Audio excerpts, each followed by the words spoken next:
참 우리가 살아가면서 물욕과 관련된 사례를 아주 쉽게 접할 수 있죠. 뭐 미디어에서나 주변에서나 어떤 케이스는 우리가 일상에서 쉽게 접할 수 있고 또 내 자신에게도 해당되는 그런 수준의 욕구인 반면 또 어느 케이스는 그 물욕의 끝, 대가가 어느 정도인지 사람이 어디까지 갈 수 있는지 정말 그 끝을 보여주는 사례도 굉장히 많은 것 같습니다. 물욕은 쉽게 말해 재물을 탐내는 욕심이죠. 우리는 왜 그토록 물질에 집착을 하는지 그런 여러 가지 심리와 더불어서 마지막에는 소비 생활을 줄이는 현실적인 팁도 함께 소개해드리려고 합니다. 저도 사람이기에 이 물질과 관련된 욕구는 어떻게 보면 끝없는 싸움 같아요. 제 자신과의 싸움. 왜냐면 저도 한때는 비합리적인 소비를 한 적이 있기 때문에 오늘 이 에피소드를 만든과 동시에 다시 한번 저를 좀 성찰해보는 시간이 될 수 있는 것 같아서 여러모로 좋을 것 같습니다. 그럼 오늘 에피소드 바로 한번 시작해볼게요. 그럼 첫 번째로 우린 왜 그렇게 물질에 집착하나? 이 물욕에 관한 여러 가지 심리 현상을 한번 다뤄볼까 합니다. 여러 가지가 있겠지만 제가 한 3가지 정도, 3-4가지 정도로 좁혀봤어요. 일단 첫 번째는 행복감, 행복 충족. 저도 한때 택배 중독이었던 때가 있거든요. 저는 참고로 뭐 명품 그런 거에 관심이 없어요. 절대 뭐 고가의 제품 그런 게 아니라 그냥 짜잘짜잘한 것들. 이제 그런 것도 개수가 늘어나다 보면 그만큼 택배 수도 많아지거든요. 그래서 작은 거를 여러 개 사도 다 개별로 포장이 돼서 오니까 굉장히 뭔가 많이 산 것 같은 느낌이 들고 과소비한 느낌이 들 때가 있었습니다. 그래서 어쨌든 저도 그런 택배에 대한 약간 욕심이 있었던 것 같아요. 일을 마치고 집에 돌아올 때 문 앞에 놓여져 있는 택배가 아무것도 없으면 좀 허전했어요. 이 부분에 공감하는 분들이 계실지 모르겠지만 그 허전함을 느끼는 이유가 그만큼 여태까지 계속 뭔가를 샀다는 증거거든요. 그래서 처음에는 집 앞에 놓여져 있는 택배를 들고 들어가서 이렇게 언박싱하는 그 자체의 희열을 굉장히 많이 느꼈습니다. 근데 이게 웃긴 게 이것도 빈도가 잦다 보니까 점점 그 새로움이 사라지더라고요. 희열감도 사라지고. 그래서 나중에는 내 집 앞에 택배가 놓여있는 게 너무나도 당연하고 심지어 그 당연한 수준을 넘어서 내가 뭘 시켰는지 기억이 안 날 때가 있어요. 심각하죠. 얼마나 고민을 안 하고 샀으면 얼마나 이렇게 신중하게 사지 않았으면 내가 뭘 샀는지도 모를까. 그래서 집 앞에 놓여있는 택배가 내가 뭘 시켰더라? 이런 생각이 들게 할까. 그럴 때 이제 강하게 느낀 거죠. 아, 고쳐야겠다고. 나중에는 시간이 지날수록 점점 택배를 뜯는 내 모습이 기계 같은 거예요. 정말 아무 감정 없이. 그렇게 택배 포장을 다 벗겨내고 그 물건을 딱 봤을 때 아무 감정도 느껴지지 않는 거예요. 그리고 그냥 기계처럼 집어서 제자리에 갖다 놓죠. 그래서 저도 그때 저를 돌이켜보면 그런 소소한 행복? 그런 거를 물건 사는 거에서 찾았던 것 같아요. 물론 당연히 살 때는 이걸 사는 내가 좀 더 행복해졌으면 좋겠다 이런 생각 안 하죠. 이런 생각 안 하는데 그냥 저도 모르는 제 무의식 중 어딘가에는 그런 행복을 느끼고픈 그런 욕구가 있었던 것 같아요. 그래서 우리가 소비 생활을 하는 그 패턴, 내 생각을 했을 때도 뭔가 내가 그 물건을 가지면 행복할 것 같은, 내 손에 넣으면 다 해결될 것 같은, 그 자체로 뭔가 힐링이 될 것 같은 그런 심리를 느끼곤 하는데 어떻게 보면 저는 그게 가짜 심리인 것 같아요. 왜냐면 저는 물질에서 오는 행복은 그렇게 크지 않다고 생각하거든요. 두 번째는 과시욕. 떼놓을래야 떼놓을 수 없는 거죠. 과시욕하면 또 항상 꼬리표처럼 따라 나오는 게 소셜미디어 같아요. 인스타그램. 제가 줄곧 팟캐스트에서 이 소셜미디어에 대한 부정적인 면만 언급을 해왔었는데 은근히 순기능도 있는 것 같습니다. 바로 사람을 어느 정도 거르게 해준다는 거죠. 뭐 100%는 아니지만 어느 정도는. 보통 그 사람의 피드, 사진들을 보면 대충 답이 나오잖아요. 특히 그런 플렉스를 즐기는 사람들은 고스란히 나타나죠, 사진에. 그런 물질에 대한 과시 욕구가. 이럴 때는 인스타그램이 빛을 발하는 것 같습니다. 이 사람은 아니다. 이렇게 거릴 수 있게 해주니까. 어쨌든 우리가 물욕에 관한 욕구 중 하나는 과시하고 싶은 거예요. 누군가에겐 보여주고 싶은 거죠. 꼭 뭐 소셜미디어가 아니더라도 친구들한테 은근슬쩍 자랑하고 싶고 모임에 들고 나가고 싶고 친구들이 한 번은 물어봐 줬으면 좋겠고 뭐 꼭 친구가 아니라 할지라도 그냥 길거리에 다닐 때 내가 이 백을 들고 다니면 누군가 한 명은 뒤돌아서 한번 날 봐줬으면 좋겠고 우리가 뭐 굳이 겉으로 이런 심리를 표현하지 않더라도 그냥 마음속 깊은 곳에는 이런 욕구가 베이스로 깔려져 있다고 생각합니다. 제가 명품 집착증 에피소드에서도 언급을 한번 했었는데요. 그때 이제 제가 발렌시아가 백 스토리 썰을 한번 짧게 풀었었어요. 내가 왜 그거에 꽂혔고 그걸 사고 난 후에 내 감정이 어땠는지 자세한 디테일은 에피소드를 확인해 주시면 좋을 것 같고 혹시 이미 들으신 분들이 계시다면 뭐 업데이트 하나 해드릴까요? 지금은 어떻게 됐는지? 올해 2023년 지금 이 시기를 기점으로 제가 한 번 들고 나갔더라고요. 올해 딱 한 번. 어떻게 보면 이제 옷장 데코용으로 전락한 거죠. 어쨌든 그때도 제가 언급을 했지만 제가 물질 중에서도 특히 이 명품과 거리가 먼 이유는 그런 고가의 사치품이 제 인생에 그 어떠한 변화 하나도 가져다 주지 않기 때문이에요. 심지어 달라지지 않는 것뿐만 아니라 행복해지지도 않아요.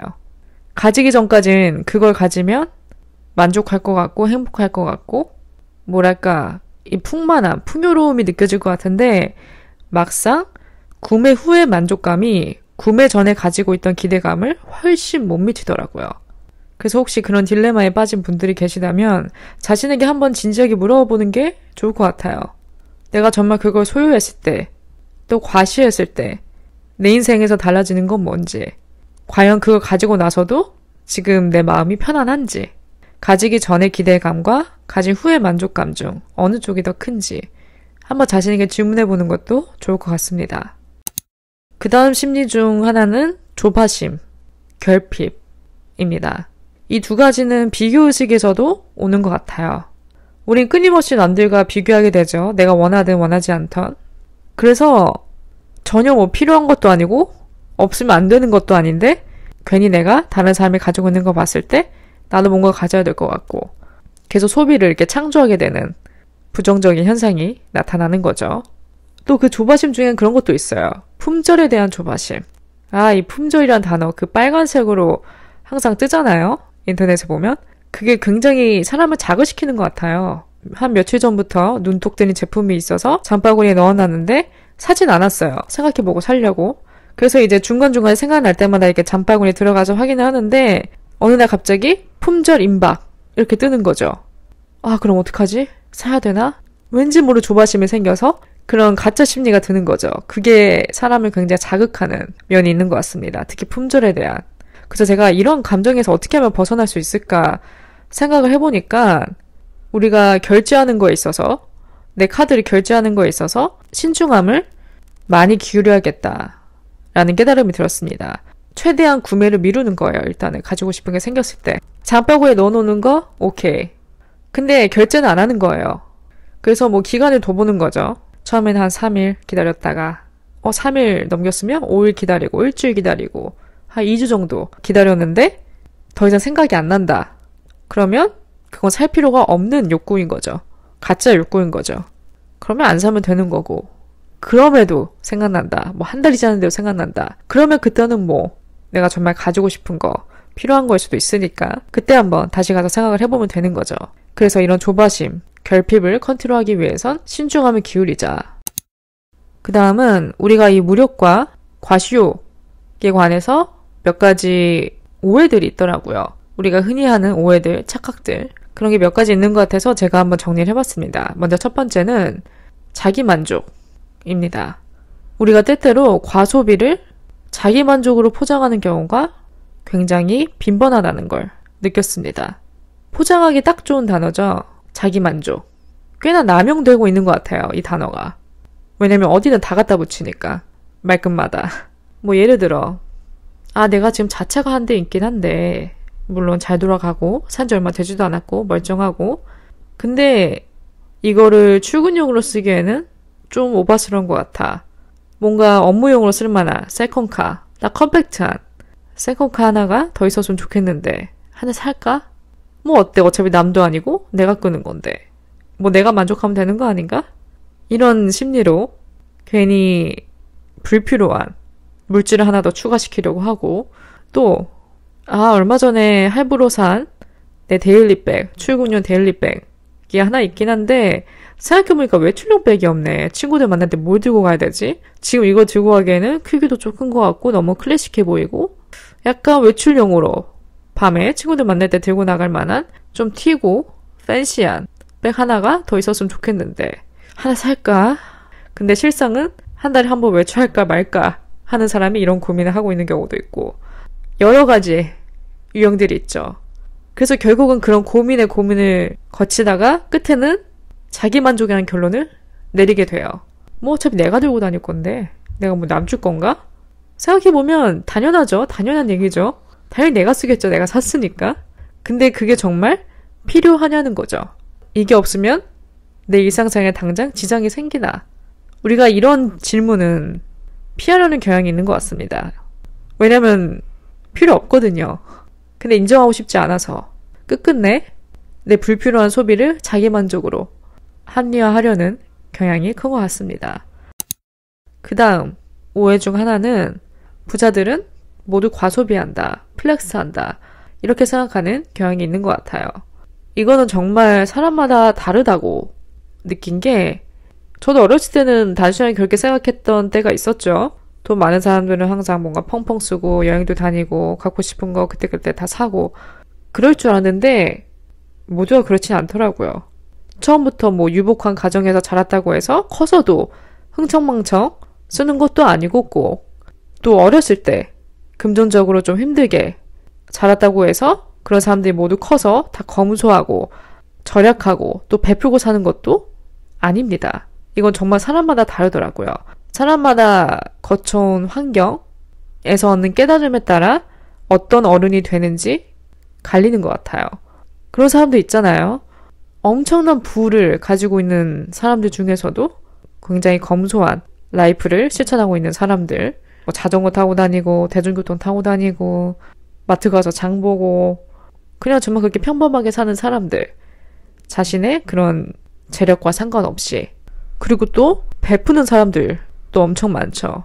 내가 가진 걸 꼭 내 거라고만 고집하는 게 아니라 결국 내가 죽으면 이 모든 내가 가진 이런 물질은 아무 의미가 없다는 것을 깨달은 사람들은 오히려 자신의 재력을 뭐 과시하거나 이용하려는 게 아니라 오히려 남들에게 베풀고 다 돌려주고 가려는 사람들도 있죠. 그래서 그런 사람들을 보다 보면 와, 저 사람들은 어느 과정을 거쳐왔고 그 과정에서 어떠한 깨달음이 있었기에 저 경지에 이를까 너무 궁금해지더라고요. 그러면서 또 제 자신을 반성하게 되는 계기가 되곤 합니다. 여기서의 포인트는 그거 같아요. 내가 지금 가지고 있는 것, 그것을 어떻게든 잃지 않으려고 꽉 잡고 있는 거죠. 근데 그 잡았던 손의 힘을 조금씩 놔보다 보면 결국은 내게 아니다. 왜냐? 내가 죽으면 이 모든 것은 의미가 없기 때문에. 어떻게 보면 저는 좀 공평한 것 같기도 해요. 왜냐하면 사람이 죽을 때 아무것도 가져가지 않으니까. 그렇게 생각하면은 그 어떤 것도 의미가 없습니다. 그래서 제가 감히 짐작하기로는 내 것이 아니라 내가 잠깐 빌리는 거다. 살아가는 동안. 그런 깨달음이 있는 것 같습니다. 그렇게 검소하고 베풀며 사는 사람들 중에는. 또 쉽게 하루아침에 가질 수 없는 가치관이지만 그래도 닮으려고 노력한다면 훨씬 도움이 되지 않을까라는 생각이 들어요. 저도 물론 노력을 해야겠지만. 그럼 지금까지 여러 가지 심리 유형들을 살펴봤고요. 이제는 본격적으로 우리가 어떻게 하면 실천할 수 있는지, 합리적인 소비를 하는 방법, 그에 앞서서 소비를 줄이는 방법, 좀 현실적인 방법들을 몇 가지 제가 가지고 와봤습니다. 먼저 첫 번째는 SNS 안 하기. 중요합니다. 소비 생활에 있어서. 솔직히 소셜미디어가 없다면 이 세상의 모든 불필요한 소비는 아마 반으로 줄어들지 않을까 이런 생각이 들 때도 있어요. 또 제가 인스타와 거리를 두고 있는 이유 중 하나이기도 합니다. 뭐든지 인스타만 연결되면 필요 없는 것도 사게 되더라고요. 찍을 이유가 없는 사진도 계속 찍게 되고 포스팅 하나를 하더라도 이거 전에 입었던 옷인데 또 입고 올리면 민망하니까. 얘 그때 입었던 옷 또 입었네? 얘는 옷이 없나? 이렇게 생각하면 어떡하지? 나 혼자 그렇게 생각하는 거죠. 괜히 왠지 모를 그런 민망함에 새 옷 사서 입고 올려야 될 것 같고, 또 맨날 집에만 있는 것처럼 보이기 싫어서 괜히 약속 없어도 혼자 화장하고 밖에 나가서 감성 카페 하나 찾은 다음에 15,000원짜리 이제 커피랑 디저트 하나 찍어서 올려주고, 헤드셋을 하나 사려고 하는데 검색을 해보니까 10만원대에도 충분히 가성비 있고 좋은 헤드셋이 많은데, 또 인스타만 생각한다면, 포스팅할 거 생각만 한다면 가오가 안 서는 거죠. 한 50만원짜리는 목에 걸고 찍어줘야 되지 않을까? 귀에 한번 쓰고 포스팅해야 되지 않을까? 괜히 이런 생각이 들기도 하고, 내가 좀 여행 안 간 지가 오래됐네. 근데 또 인스타 보니까 내 팔로워들은 죄다 해외에 두세 번씩은 나가고, 나도 그럼 여행을 한번 나가줘야 되는데, 그러면 가는 김에 어차피 공항 가니까 이 산 헤드셋 딱 하나 걸고 나가자. 그래서 비행기에서 사진 몇 방 찍어주자. 자꾸 이렇게 남들과 비교하게 되는 현상이 생기다 보니까 자꾸 없는 무력만 애써 만들어내는 꼴이 되는 것 같습니다. 그래서 소비 줄이기에 있어서 SNS와 거리 두기는 굉장히 중요한 포인트인 것 같아요. 두 번째는 약속 안 잡기. 저한테 가장 쉬운 방법입니다. 왜 제 채널명이 혼자 있는 게 좋아요겠어요. 그쵸? 일단 약속을 잡지 않는 게 중요한 이유는 한 번 나갈 때마다 깨지는 비용이 꽤 됩니다. 뭐 친구랑 공원 벤치에 앉아서 얘기할 것도 아니고, 카페 가줘야 되고, 맛집 가줘야 되고, 또 그러다 나중에 술까지 먹게 되면 택시 타고 집에 와야 되고, 또 오랜만에 나간다 하면은 아무거나 입고 나갈 수 없으니까 옷 한 벌 사줘야 되고, 계속 뭔가를 더 하는 거죠. 그러다 보면은 뭐 하루에 10만원 가까이 쓰는 건 우스운 거예요.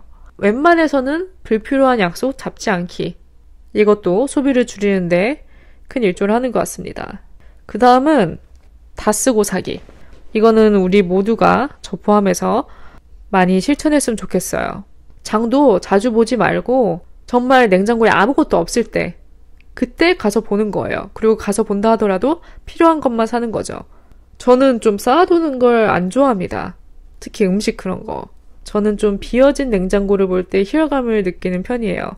이게 꼭 좋다고 표현할 수는 없지만 사람마다 다르기 때문에 나중을 위해서 미리 사다 놓으면은 자꾸 미루면서 안 먹게 되더라고요. 저는 그런 경험이 굉장히 많았어요. 그래서 저는 지금 당장 먹고 싶은 것만 삽니다. 그 재료들만. 뭐 물론 생필품, 물, 휴지 이런 거는 당연히 여분이 있어야죠. 근데 그 밖에 이제 불필요한 식재료 그런 것들은 최대한 안 사주는 게 여러모로 도움이 됩니다. 또 제가 그 루틴 소개할 때 언급을 하기도 했는데, 저는 요리를 못해요. 못하기도 하고 안 좋아하기도 하고, 정말 저는 생존에 필요한 실력만 가지고 있기 때문에 일단 요리에 대한 욕심이 없으니까 자연스럽게 주방용품엔 돈을 안 쓰게 되더라고요. 다행히도. 그래서 뭐 컬러 씻기, 예쁜 컵, 조리도구 꼭 그렇게 다 갖추고 살 필요 없더라고요. 야, 필요한 것만 있으면 되지. 뒤집개, 뭐 국자, 주걱 이렇게 필요한 것만 있으면 되니까. 또 그렇게 예쁜 거 사서 뭐 찍어서 올릴 것도 아니고. 그래서 이런 음식이나 주방용품에 관해서는 제가 좀 소비가 적은 편입니다. 그래서 무엇을 사기 전에 있는지 없는지 확인하고, 있다면 다 쓰고, 그 다 쓴 거를 볼 때 오는 그 희열감도 있어요. 아, 내가 이거 끝까지 다 썼다, 아꼈다, 뿌듯함이 느껴집니다.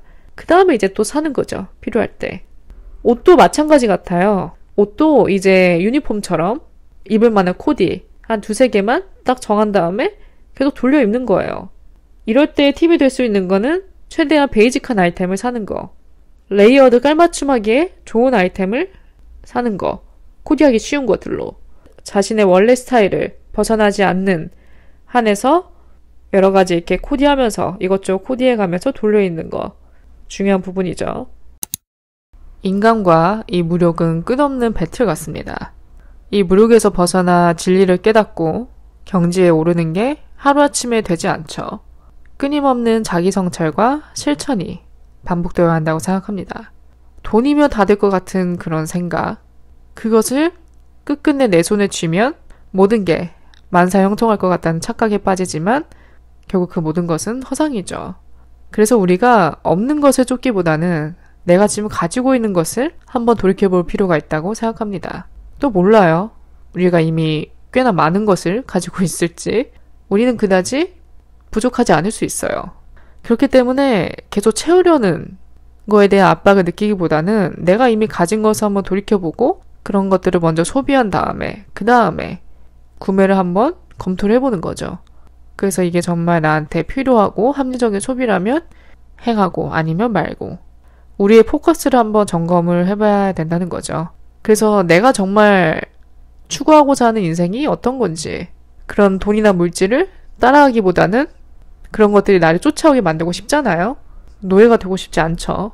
그렇게 되지 않기 위해선 어떤 생활을 실천하고 어떤 가치관을 가지고 살아가야 되는지 꾸준히 자신에게 물어보고 나만의 그런 가치관을 확립해 나가는 게 좋을 것 같습니다.